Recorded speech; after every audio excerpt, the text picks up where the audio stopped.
the pandemic was really a existential crisis for Buunni, not only financially, but in terms of identity. Because if we were all about community and getting together and gathering, and then if you couldn't do that, then who were we? Like, what were we going to do? And again, like the solution really, or one of the solutions really came through our community. Welcome to another episode of Uptown Voices, where you'll meet the unsung heroes transforming Washington Heights, Inwood, Harlem, and the South Bronx. I'm Octavio Blanco, a veteran journalist. My co-host, Led Black, is the voice of Uptown. This is Uptown Voices. Welcome back to Uptown Voices, where we spotlight the people making a difference in Upper Manhattan. We're building an oral history archive of the people in our community. I'm your host, Octavio Blanco, and joining me, as always, is my co-host and partner in all things Uptown, Led Black. How's it going, Led?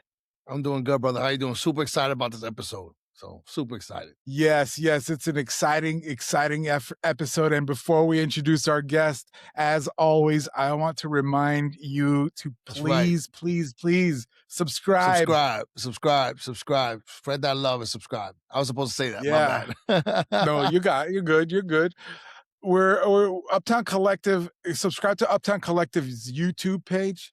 We're really trying to grow that space. We have our 500 subscriber goal in our sights.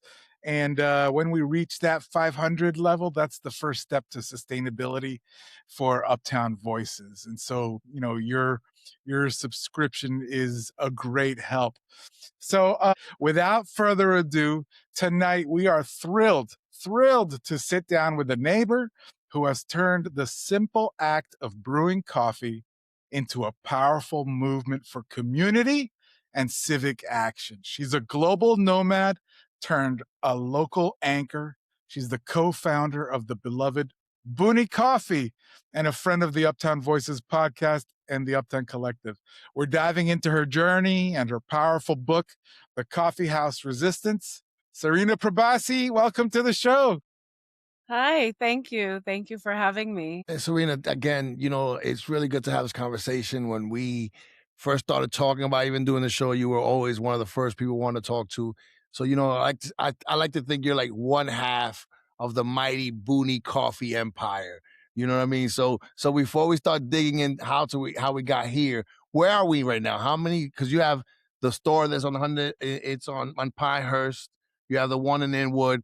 What else is going on? Because I know there's so much going on in the Buunni world. Yeah, so we're in this crazy time. Last year in 2025, we closed 2 cafes.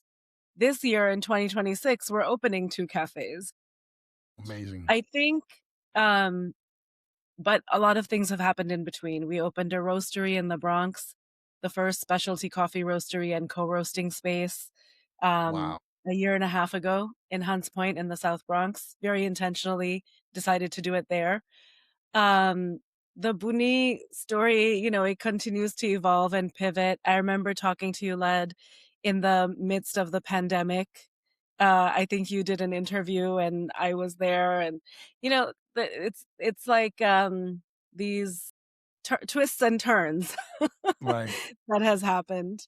I think the number of cafes it's always between 2 and 4 recently. So the two cafes that you're opening, where are those going to be located? So Columbia University Medical Center, 168th Street. Awesome. We opened the little one it's called the William Black Building on 168th and Fort Wash.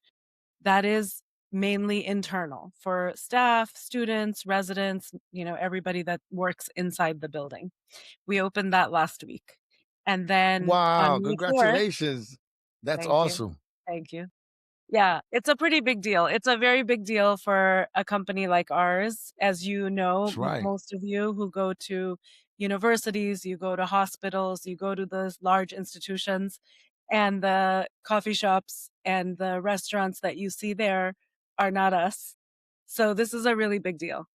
Extremely And big. on May 4th, we get to open the public-facing cafe basically right across the street at Haven Plaza. And Oh, it's awesome space too. That's perfect. yes, Oh, that's great. so we're excited. We have our hands full at the moment. We're hiring, we're interviewing, we're finishing the space. Um, but yeah, so it's been a very eventful start of the year for Buunni. And I think, for Elias and me, as you said, it's a co-founder, it's a husband and wife Mhm. co-founder situation. So Mhm. for Elias and me to be able to say we're opening at the Columbia University Medical Center, it's where my mom goes to the hospital. It's where, if we need to go My to the wife works there. emergency, Yeah, it's you a know, big part of our community. It really is. It big really part is. of our Yeah, community, and it allows us, while staying uptown, to still it feels like a milestone moment, It to be really open. is. absolutely.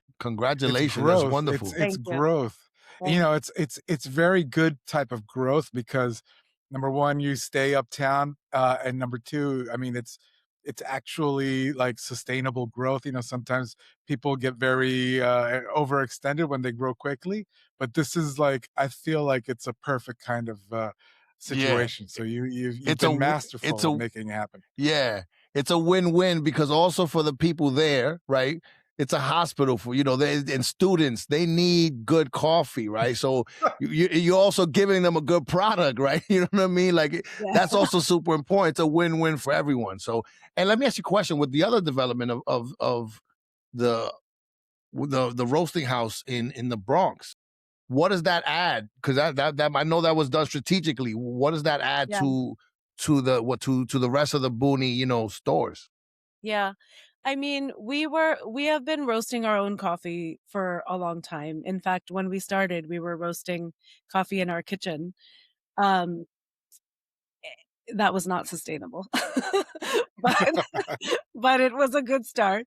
And over time we've done different things, and most recently we were roasting in Brooklyn in a shared facility. So we would drive from here, from Washington Heights to Navy Yard in Brooklyn just to roast the coffee. That like just the coming and going was so long, and then forget the actual roasting of the coffee. As our volume was growing, as we started doing some more wholesale, that just became really difficult to navigate. We started looking closer. So we said, what is there nearby that we could that and we found that there really wasn't. There wasn't a space that we could use. There wasn't a space that others like us could use. And by that time, we had sort of, let's say, an anchor wholesale account that kind of gave us the courage to say, okay, well, since it doesn't exist, maybe we should do it. And then Mm, we looked for a year for a space. That's very complicated in New York because of zoning.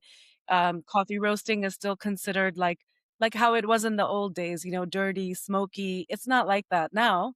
The mm. equipment and technology has moved very significantly, but the zoning is still zoning like it's, in the early 1900s.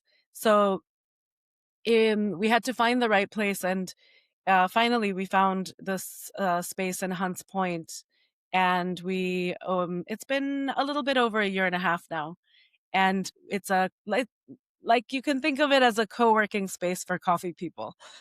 People can kind of roast their coffee, they can use the equipment, and they can, if you're a small roaster just getting started, or you're a little coffee shop, or you just want to sell online, you can come and roast there. But also if you're somebody who wants to get into coffee, we do classes, we do That's training, amazing. and then we do our own wholesale. I think the challenge with opening the roastery, so, when to me, the thing that makes Buunni Buunni is that it's a very community oriented company. The whole idea, I think, it would be really boring if we were just selling coffee. And it's coffee and it's always coffee and. So with the Love that. roastery, which is a wholesale and like manufacturing type of space, it was like, well, how can we make this about community? And we still found a way to do it by inviting other people in. People even have like team retreats and offsites at the roastery. There's art on the walls, like it's a space that we want to have it reflect what we think coffee should be. speaking That's of what incredible. you think speaking of what you think coffee should be, let's put this all into context for the viewers because maybe many viewers don't understand the significance of coffee in Ethiopian culture, and it's an extremely important part of the Ethiopian culture. So can you before we jump into like we haven't even touched any of the questions that I had prepared yet. Just tell me a little bit like about the importance of coffee in Ethiopian culture. Yeah. So, I like to say that I discovered coffee in Ethiopia. I lived there for 8 years. I met my husband there. He's from there. And I drank a lot of coffee over that time. And it was always, in almost 8 years, I never heard anybody say, "I'm gonna grab a coffee," or "I'm gonna go get a coffee." It was always, "Let's have coffee. Shall we have coffee? Come and join us for coffee." And it's like the opposite of New York coffee. It's slow coffee. It's coffee always to stay, there's no such thing. Now in the urban cafes, there's coffee to go. But, um, when I lived there, that even in the urban centers, people were really just if they were in a hurry, they were standing and downing their little coffee drinks and then walking away. But the coffee wasn't to go, it wasn't in a hurry, and, it creates the space. There's a coffee ritual. In English, we call it the coffee ceremony. In Ethiopia, they just call it making coffee, making jabana coffee. So the traditional way of making coffee starts with washing the green bean, roasting it, grinding it, all while you're sitting there. So there's time. It creates these lulls where a deeper conversation can happen, where, you know, I don't know how to even explain it. It's like there's a it's like layered because you know what the next step is. The coffee ceremony is happening, but at the same time, these gatherings are used they're even used in conflict mediation in Ethiopia. Like if there's a problem, you call a coffee ceremony so that people will actually be forced to sit there together in the same Yeah, it's space. an That's investment of amazing. time and energy. And it's everything from like the gossip in the neighborhood, politics, of course, sports, like whatever people feel passionate about, that's what we talk about. And it's a very integral part of the culture, whether urban, rural. Also, so many people depend on coffee, whether they are coffee producers or traders or exporters. Right. Huge percentage of the country depends on coffee for livelihood. There's a connection to nature. Originally, coffee, Arabica coffee was discovered in Ethiopia. It grows wild in the forests. So there's this aspect of nature and forest and, spirituality, and there's all of this. So it's a very rich culture, which of course we knew we could not just cut and paste that into New York City. So Right. we wanted to be inspired by that, um, but somehow also make it something that can live and thrive and um, connect with people here in New York. Sarina, so to the whole how do we get to coffee? I think you worked like in international development, right? How do you go from working in that to doing this? Like how does this happen? I think for me personally, when we moved to the US, I was still full-time job. I was helping with Buunni on the weekends, at night, behind the scenes, and Elias was the day-to-day in the cafe. We had one cafe around the corner from where we live, still is there, Pinehurst Avenue. I think it's very interconnected because a lot of the places where I worked in health, education, etc., they are also coffee growing areas. So I've traveled to many of these coffee areas, but working on water supply or working on something else. But sort of coffee was sort of always there. Um, I think at a certain point, I also became, um, I don't know what the right word is. Burnt out isn't the right word. uh, I don't know. Like I started questioning the international development world model, um, the thesis of it, and is that really how change happens? And is that really what I want to spend now the rest of my life working on? And I think Buunni offered offered me an exit. Mm, It offered me a way to connect that uh, to something else. And then another aspect of it was, in international development, there's a lot of global goals, there's a lot of global things, but everything, regardless of if it's global, action always happens locally. So with Buunni, it was like an opportunity to work extremely locally in an area where we were new. We were newcomers, Elias and I, at that time. 2011, we moved to this neighborhood. 2012, we started Buunni. So Buunni was really a way for us to get to know our neighbors, for our neighbors to get to know us. And it's been a very mutual relationship. hmm. I Amazing. can completely relate to what you just said about international development as a international relations major, and then at the time I was interning at the Council of Europe in Strasbourg, and it when I finished with that, I had I felt jaded about what it meant to be representing like a country and what it means, what you have to put up with, really. You can't stick to your ideals when you're representing a country. You have to carry the water for that country, and so I walked away from that experience feeling very disillusioned about, international relations and how I would fit in, and I fell into journalism. But so you mentioned your neighbors and you mentioned that you were living here, but I think that it takes so much more to actually launch a business and to birth it here in this community. So when you think about Washington Heights specifically and Inwood, and what is it that made it feel like the right place to plant the seeds of Buunni Coffee? Look, it was the only place we knew.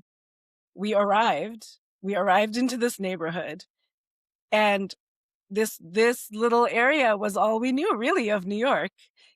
Our oldest kid was 18 months old.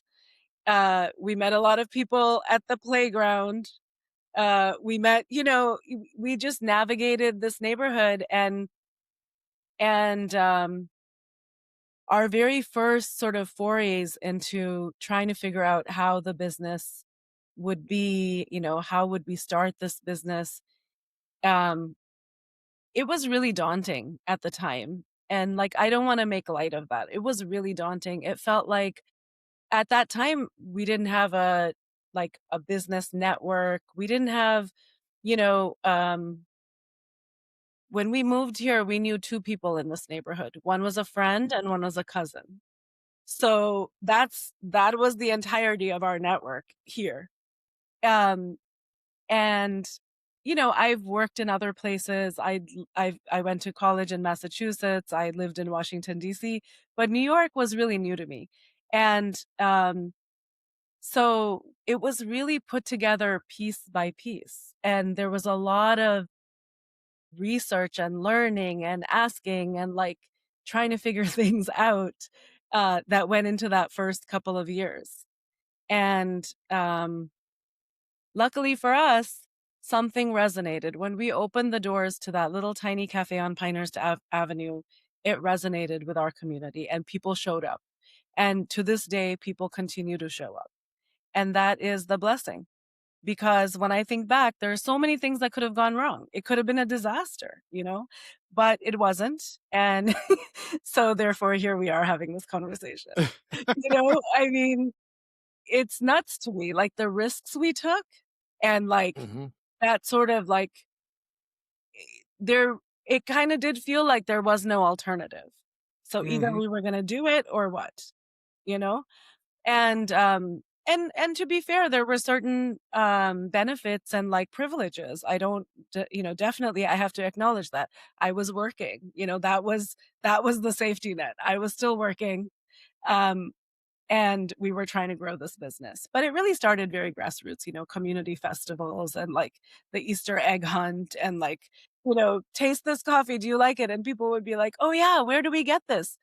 And we were like, we're not sure yet, but do you like it? It was like, I don't know where we're selling it yet until the cafe, and Elias would go, he would do the deliveries. So he would literally like ring the bell, knock on people's door and deliver the coffee. And he knows a lot of people still remember that in this area where they're like, I was one of the first Amazing. customers because Elias used to deliver the coffee to me. Um, so it is really like, but that was tremendous, like now thinking back and from like in business language, that was tremendous like market research, right? It was Yes. really valuable information, relationships, and then that's how the network and the networking started, but it was very grassroots. It continues to be. It But continues to be. one thing that I think is very interesting about the Buunni story is that like running a business is tough, right? Starting a business, like you said, is very tough.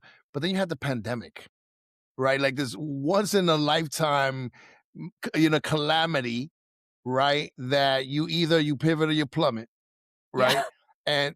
And somehow you and your husband are always able to pivot, always able to find the next step up when it's not visible, and also but at the same time creating community, right? Because like I think the inward Buunni is such a great space because it's very big and you've done so much great things with it. So talk to us about that mindset, because it's also, you might have come from another world, but you guys are really doing really smart things, in business and community. So talk to us about that. I mean, honestly, I think so much of it has been driven by community. Um, The pandemic was really a existential crisis for Buunni, not only financially, but in terms of identity. Because if we were all about community and getting together and gathering, and then if you couldn't do that, then who were we? Like, what were we gonna do?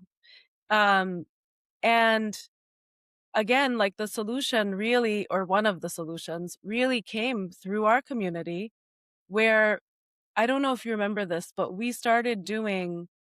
So people would buy boxes of coffee and pastries, and we would deliver them to emergency rooms, post I offices, to remember that. That's essential right. workers. And that kept us going. It kept us, we didn't have to lay a single person off during COVID. Some people, of course, naturally, they moved early on if they had a home somewhere else or they were going back to their parents because, in New York City, like, what were they going to do about rent? Or, people made their Right. moves, but we didn't have to lay anybody off. Thank And God. and our community, our customers, also everybody was feeling so helpless, right? So it was something easy they could do. They could buy a couple of boxes of coffee and send it to the hospital.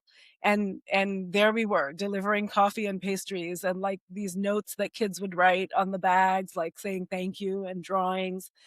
Um, that was one thing. And then I don't know if you remember at the beginning of the pandemic, not like at a certain point in the pandemic, everybody was posting photos of like their cooking. They were doing all this amazing cooking. And then A people lot got of tired bread, of a lot of cooking. bread.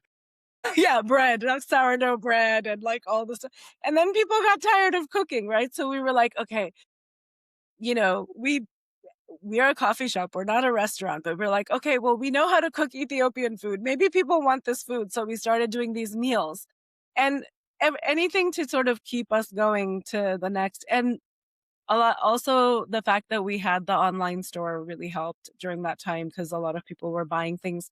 Online sales were going up while the cafes were closed. Um, but I think none of that really would have happened without that investment, early investment in community, because it was a very and continues to be a very mutual relationship. So people felt strongly about wanting to do something and wanting to do something with us and keep us busy. Um, and then, like, I think that's also the time where we relied on a lot of resources that the city provided.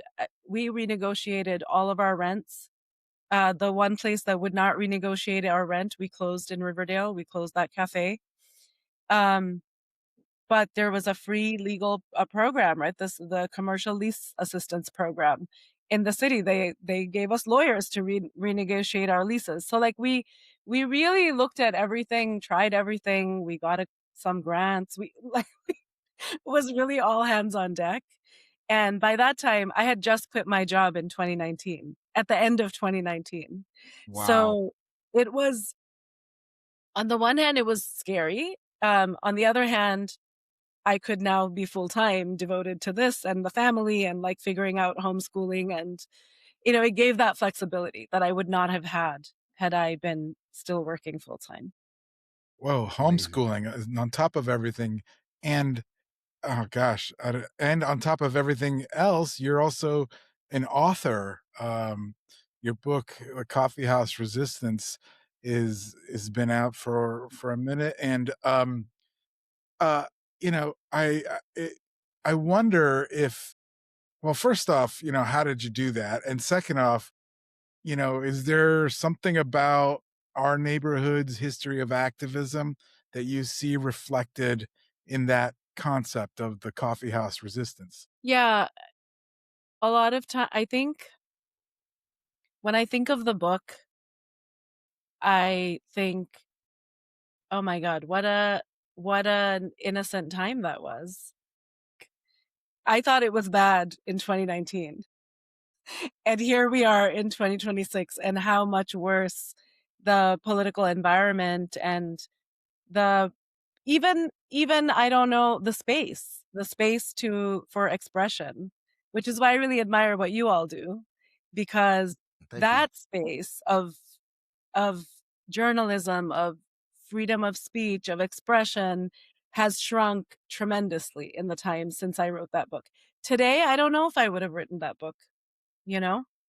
I don't know if I would have written that book or felt free enough to write that book. But a lot of times, people who come here from elsewhere, um, come with a certain idealism. We come with a certain feeling like this is the place where you can be free and express yourself freely. And to see that space shrink as dramatically as it has just been, I mean, I don't know what even the word is, stunning. It's been stunning to see how that has happened. Um, I wrote the book in bits and pieces, and I wrote it often when I was traveling, when I was on a train or a plane, when I was working. I used to travel a lot for work. So in those moments, a lot of it was written. Um, and then it's hard to categorize it. It's a very personal story. It's a story of us moving from Ethiopia to this neighborhood, starting the business. But it's also a political story. It's also an immigrant story. Um, and I think it reflects a moment in time. And Definitely. whatever we create or write or, it reflects the moment that we're in at the time. And today it would probably be a very different book. What would that book be today? Yeah, yeah. Is Yeah. there, What would that book? does it even include brewing hope, or is it just like everything sucks? But how has this year of Trump, not getting personal, or anything, but how has this year of Trump been on your business? How do you navigate that? As a business with so many, again, we go back to, there's so much things and there's so much variables when you're running a business, and then you have a madman in power that's reverting I mean, the look, country back whether decades. you're running a business or not, it affects all of us, right? Hmm. It affects our business, but it also affects all of our lives. Like, even, apart from whatever one's ideals or principles might be, the bottom line is things are expensive.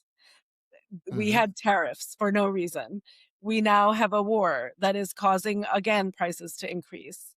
It's like, yeah, for the average person or for the average small business, it feels like you can't catch a break, right? Because you have no control over all of these things. You probably don't want all of these things to be happening, but yet you feel the brunt of the consequences.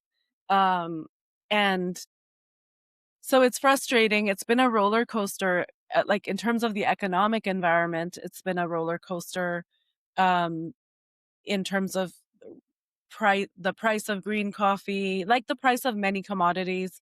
The chart literally looks like a roller coaster. It does this, which makes it hard to plan, which makes it hard to figure out, you know, yeah, it makes it hard to forecast anything.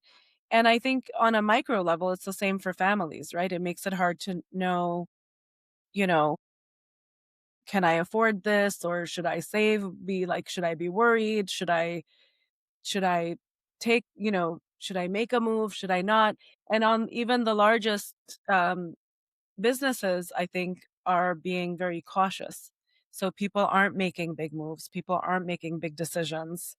Um, so there's all of that. Um, and yeah, I think we have that kind of a business where, because we are customer facing, it's an open door. Basically anybody can come in, even if you're not buying a cup of coffee, right? You can come in Inwood, you can come in, or in Pinehurst, you can come in and just ask for water or use the bathroom in Inwood. So we see a lot of people and we hear a lot of stuff, and it's a struggle. And you can see that, the economic struggle um, of people, the psychological struggles of people. I mean, we make light of it sometimes. We say, the barista is the therapist, because a lot of times people come in, that price of the cup of coffee, as much as we complain how expensive coffee is, right? It's cheaper than therapy. So you come in Right, and you chat with the right, barista, and maybe that's the conversation that you've had today. Like, there's also people are lonely, there's all right. kinds of stuff happening, and, Yeah. we feel all of that. In the cafe side, we feel that, we see it. We also see so many positive things, right? We see people getting together and brainstorming and planning their next thing, some project. S There's so many creative people that live uptown. You always see something being made, written, art being created, in the spaces, and so it's a real mix. It's really a mix of things. Yeah, and if I could, I mean, one of the things that people always tell businesses is to, stay neutral about politics, stay neutral about stuff. Um, but you've really leaned into being outspoken about things and to be heard about where your views are. And I think, do you think that that's been like, do I think that I've seen, you're obviously growing, but have you noticed any kind of like support or backlash from those kinds of positions that you have held? Yeah, I mean, the last couple of years have been really tough, honestly. The last couple of years have felt even more divided, even more like we're constantly being asked to pick a side, um, or to not pick a side, or to, like you said, to be neutral, or to stay in our lane, you know? Um, and it's harder and harder to find that right um place. I would say when I compare to like 2019, 2020 period, 2018, we are probably more restrained now. We have to think twice about things. We have to assess them differently. We have staff that are really the front facing. So they often deal with the unhappiness or their backlash or the positive and the negative that comes with Buunni. Right. They have to deal with it on a day-to-day basis. So we have to think about that. We have to think about what is the line as a business? Is there a line? And I think if you asked 2019 me, I would have been more sure that the line was not important. That we could, and now 2026 me is is not so sure, like when your livelihood, and we've seen it, I mean, in any field, it's not in business and academics and in journalism, in acting, in any field you can imagine. We've seen what happens when the space shrinks and when that space shrinks, it makes it harder for everybody, Yeah. Yeah. you know? I mean, everybody has to survive some way, but some way, you know. Yeah, So I can yeah. appreciate So that. I think I would never call Buunni neutral, but are we a little bit more careful now? Yes. Yeah. Yeah. And Good. I see how that makes sense. But I still think, like you said, it's more than coffee. Booney has become like an oasis, and especially, you know, it's like we went through the pandemic. I think we all went through it together, right? And I think coming out of the pandemic was weird, for a lot of people. But Booney's always been this beacon, this oasis. Why is that important to you to create that kind of this place that is more than just transactional? It's more than that. Why is that important to you? I mean, I think I don't even know how to answer that question because to me that is what Buunni is, right? Like that is the whole idea of the business. And the whole idea of the business is connecting over coffee or using coffee as a vehicle for other things, right? For the arts, for expression, for like I think about the open mic.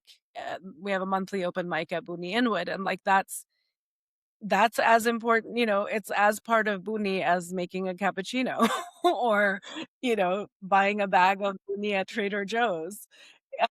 So I think it's our strength. I think it's what makes us different, let's say, from many other coffee companies. But I think that's also what really makes to me, the work meaningful. It's why I like, I like to say the metric is like, are we still having fun here? Like, is this still something that is meaningful? Like, that is the performance, like the KPI or the performance metric is that. Um, because I think the thing that I value the most about Boonni is our independence. The fact that being a small business means that you can be independent. It means like, every little thing, like you decide what your hours are. You decide if you're going to close on Sunday, if it makes sense, like, yeah, not everything is up to you, but you have a certain freedom that you can't have in larger organizations where Right. there's layers of bureaucracy and processes and procedures. And as we grow, do we need a few more processes and procedures? Yes. But it's still great not to be, it's good to have the freedom to say, um, oh, we think this is a good idea. Let's do it. Or we think, oh, that was a terrible idea. Let's stop doing it. Um, it's clarifying in some ways. And um, I think the thing with coffee, and in some cultures, it might be tea, you know, that it is the social aspect of it is really what drives it. And in Inwood, we also have a lot of people that come just to work, right? They're there with their laptop, they're working, but they're also socializing with the barista. They're also coming on a weekend with a friend. They're also, it's not just, I don't know. I think there's a very minority of customers where it really is just a transaction. Right. Mm. Even just having art on the walls means that they're taking in something, right? Even if you just Yep. come in, you don't talk to anybody, you get a coffee, but I hope, somehow influenced by your surroundings. Definitely. I f- Definitely. I find it impossible to just like head down, don't talk to anybody because it's such a community hub that you always see somebody that you know. You're always like, oh, hey, how you doing? Sometimes it's like, I'm good. I should do work. I know. Yeah, yeah. So But Elias and I sometimes go to somebody else's coffee shop far away from here to work. Makes sense. It can actually Yeah, work. we're like, we need to go to somebody else's coffee shop to work. Serena, one of the things I've noticed that you also, you're very big on treating your employees right. I remember from the very beginning, you would do like days off for your employees. Tell us about that and why is that important? So one of the things I'm really proud of is the the longevity of our staff. Like in food service, it's unheard of. We have people with us today who started with us when we started Buunni in 2012. In hospitality, food service, that doesn't happen. You know, I like I think the main thing is I think our staff would say we try. Do we always get it right? No. Uh, are we always, I wish we could do more. Like one of the things that just irks me to no end is health insurance. For a small business to provide health insurance to its staff is impossible. It really is. And I know because I run the numbers every year. Every year I sit with optimism, like, this is going to be the year. Now we grew enough. Yeah. Like, this is going to be the year. And every year the numbers are crazy. Not only is it so expensive, but it's so expensive for terrible insurance, for like catastrophic, like horrible insurance that you have to pay so much for. So like there are things where I feel, where we can, we really do our best, in terms of being a supportive environment, being flexible, providing, within what is the norm, a more decent wage. Um, like the issue with a lot of food service, and now New York has laws about this, is about schedules and not changing people's schedules like randomly or last minute. you know, we've been doing that stuff just because it makes sense, like, we all wanna know, like, we all wanna be able to plan our lives, right? So, I wanna know when I'm supposed to show up where ahead of time. So, we have monthly schedules, at Buunni, and unless something needs to change, it doesn't need to change unless it has to change, But the environment doesn't make it easy to do that. Like, some of the basic things that we believe in, like healthcare. Another thing I'm really proud of is I would say 99% of our staff live within walking distance to their workplace. That is also becoming harder and harder to do. It's so to the point where, um, we have to go above and beyond to like make sure that our staff can find housing within walking distance. Um, And that's really important to us, and it really makes a difference, because not only are our staff part of the Buunni team, they are also local residents, and they also are neighbors to our customers, right? Like, all of these things. That's why we can be open in a blizzard, as long as it's safe, because people aren't taking the subway, or they're not coming here from, Queens. They're coming here from a couple of blocks away. And but it's harder and harder. You can see all of the pressures, the things I was talking about earlier with, what we see in the cafe with our customers, we also see those same pressures, um, among our team, and what it takes, to make a living in New York. Um, it's really tough. I'm I'm really impressed about this, Me that too. Blown away. it's hard enough to be an entrepreneur.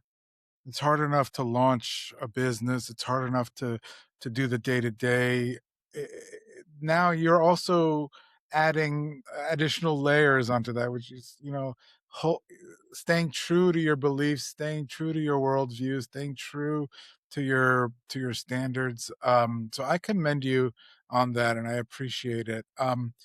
I wanted to ask you a little bit, get a little personal, if I could, because um, you know, uh, you and Elias are like a power couple in the neighborhood. You're like the dynamic duo. You're partners in life and business. So, like, how do you make the business work and make the marriage work? And how do you navigate this really high pressure world of New York City entrepreneurship together? Yeah. I mean, it's a great question. It could be a long conversation. Um What makes it work for us is that we have very different skill sets. we are good at different things and we can respect that about each other. So we don't get in each other's way in the day to day. Where it's challenging is maybe 5 or 10% of the time, we may actually disagree about what the right thing to do is. It's the it's, yeah, it's not most of the time, the vision is strong in terms of what Buunni is. It's pretty clear what we need to do. But if we disagree, there's no tiebreaker, right? Right. It's the two of us. And it's really hard when you have a family business. That business is at home. It's like there's no boundaries. You can try That's to right. create them, and we do try to create them. But if there's a disagreement, that disagreement is going around and around until somebody compromises, right? Until somebody says, okay, fine, let's try it your way. And we've gotten better at it over the years. We've gotten better at it. It's not easy. It's not easy. And we're both used to like running the show, right? So we kind of the good thing is that we really kind of have different strengths and roles in the company. And I think actually it makes Buunni stronger. Um and but it's a lot. It's a lot. Sometimes I worry, like, are the kids like sometimes it feels like Buunni is like the middle child because there's the older one, there's Buunni, and then there's the younger one. That's Like, hilarious. is that middle child getting too much attention at the cost of.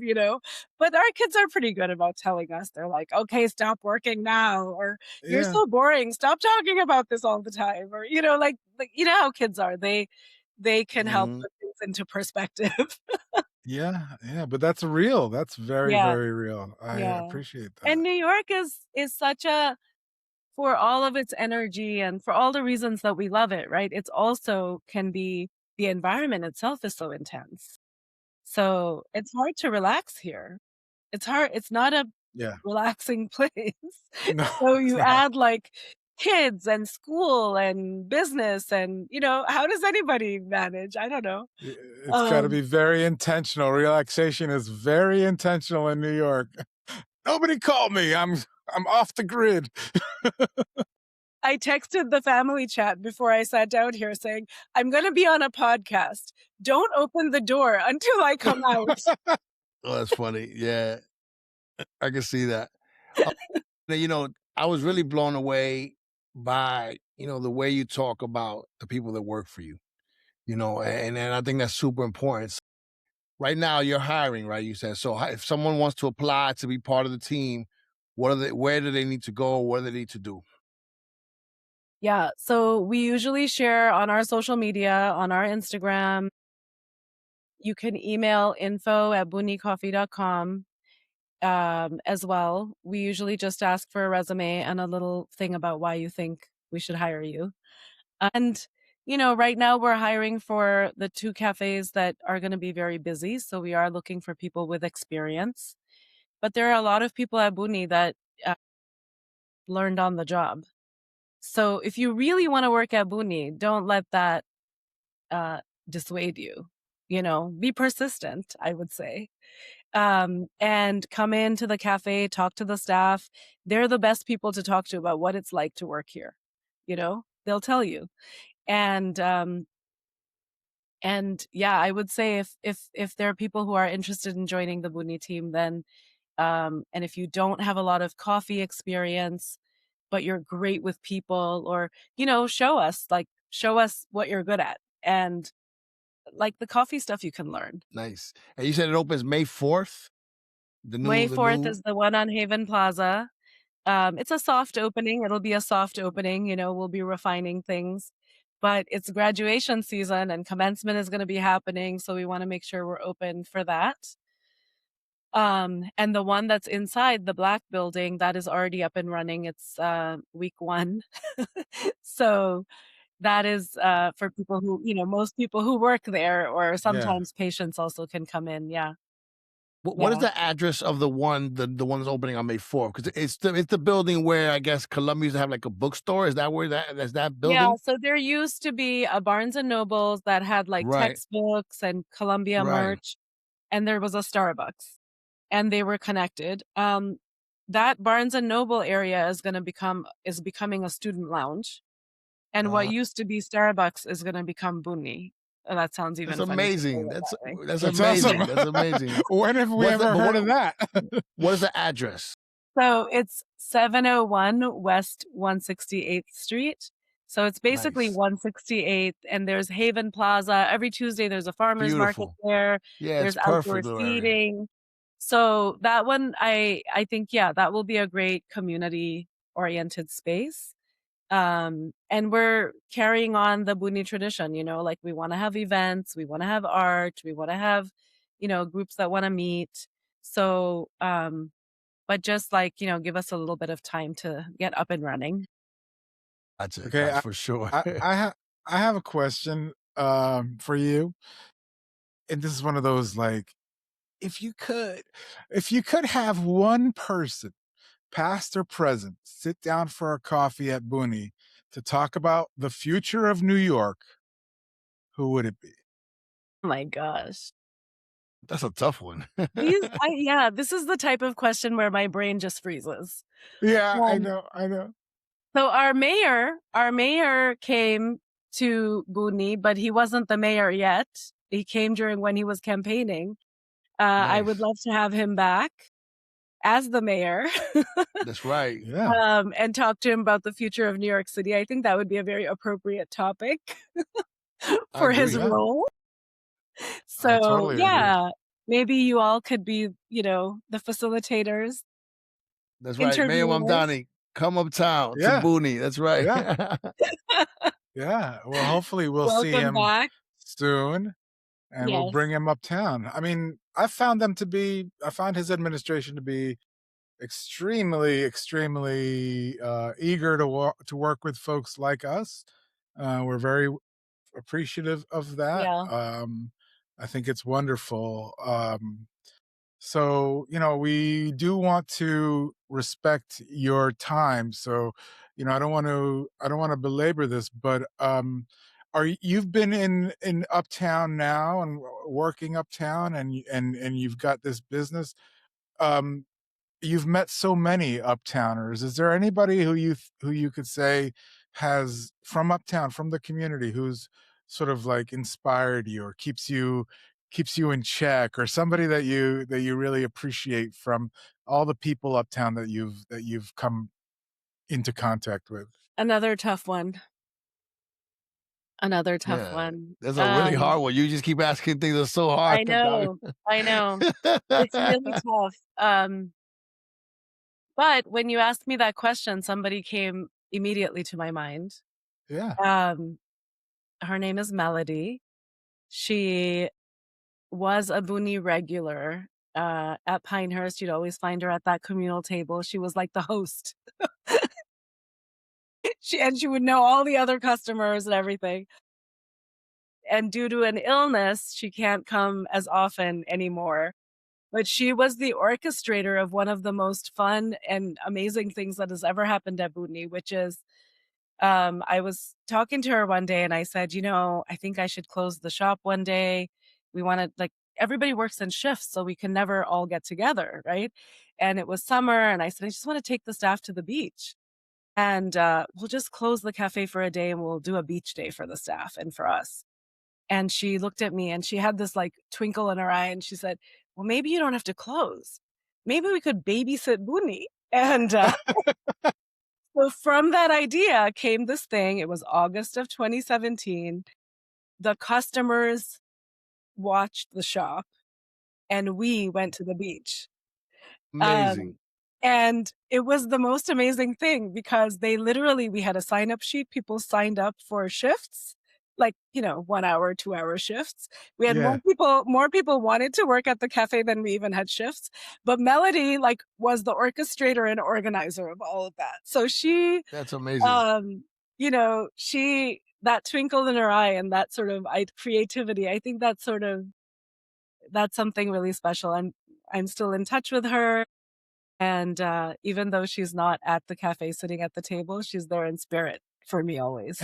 And that can only happen when you bring that For magic real. touch, which I think is that that time, that what we were talking about from Yeah. the very beginning of this episode, Yeah. the intentional commitment of time and communication. I mean, here you are, the owner of the shop, talking to one of your customers and getting this inspired idea that I've never heard of something Right. like that before. Like, That's not yeah, in take business care of school. my They, business. yeah, they don't show you that in business school. They'll be like, let the customers run it. That never, you Yeah, know, let the that's customers amazing. I It run get was it. it. amazing. It was one of the best things, the best stories that I have about Buunni. And it got a lot of, ironically, it got a lot of press at the end because people were like, what is this? Um, but yeah, it really came from and something I said then, which is what made it possible, is it didn't feel like we were leaving the shop with strangers, right? These were not Yeah, strangers. They Right, were people who had been yeah. coming to Buunni for 5 years. right, So, like, of course it was fine. Um, right. They were invested, right? They invested in the place, right? It's right. yeah, I yeah. mean, Yeah, yeah, they love Booney, right? They're not gonna wreck it. It's They're gonna their shop, nurture it. it's their It's their neighborhood shop. right, shop. Yeah. Yeah, it's their right. coffee shop. So That's that's how it the worked. Yeah. So when you achieve that level of connection, right? That's It's beautiful. because of the way that you go above and beyond I don't want to use the word engage because everybody talks about engagement, but this what I mean is like you're in community with your clientele so that they're not simply your clientele, they're your neighbors, they're even your business's babysitter. Right. oh, It's amazing. That's amazing. Sarina, so before we let you go, you know, we got the May 4th opening, but you're always doing events. Tell us about the events, tell us about the open mic. When's the next stuff happening? so open mic is every second Friday of every month. You know, we have amazing range of people that perform, but also audience. If you just want to come and hang out, you're welcome to. Um, I started a little writing group at Pinehurst again. It's Monday nights, 6 to 8 p.m. Um, mainly because I'm not writing enough these days. So I wanted to dedicate a couple of hours just for writing. That's been really nice. That's been since January, I've been doing that. The events calendar is on our website. Our Instagram is just at Buunni Coffee. A lot of our events, both that we organize, but also that other people organize in our space, are all listed there and shared there. And we do have a nice newsletter. You know, if you want to learn a little bit more about what's going on in the Buunni world behind the scenes, then we do share more in our newsletter as well. And what Awesome. about the Awesome. roastery? Is there a separate account to like Yeah, know what's so the going on at the roastery has roastery? its own Instagram, roastingroom.coffee. And but you know, you'll find one from the other. Like we share a lot and we also link across. Um and for example, last year the roastery was part of Open House New York. So we were able to host tours and it was really fun. It was really fun. So that's also something that we're looking at, how to make the space used and lived. Um and yeah, we really invite you all to keep showing up is is what I say. Keep Keep showing showing up up. and you know, gosh, how am I going to say this? I'm just going to say it.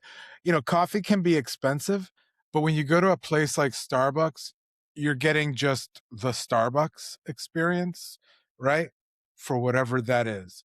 But when you go to a place like Booney, what I really appreciate about it is like you're making an investment that goes way far beyond that cup of coffee, which is good, delicious, by the way. But it's just like there's so much more to it that your dollar is supporting. So think about Hmm. that. Really, really think about that. Yeah. Keep those uptown dollars uptown. Sarina, Thank thank you so much. Send our regards to your you. husband. And we'd love to have you again another time, because again, there's so much stuff happening in the Buunni universe. So we'll Thank you talk so again. Thank much. you so much. Thank you. Thank you. Yes, thank you. Thank you very much. Thanks for joining us in this episode of Uptown Voices. If you enjoy our work, please consider making a financial contribution to Uptown Voices. Contributions go a long way. You can contribute by scanning the QR code on the screen or visiting bit.ly/Uptown Voices 2026. If you can't make a financial contribution, please spread the word about our show to friends and family. And to stay up to date on the latest in Uptown, you can follow Uptown Collective on Instagram, Facebook, and X. If you're watching Uptown Voices on YouTube, don't forget to subscribe and to give us a like. Until next time, this has been Uptown Voices.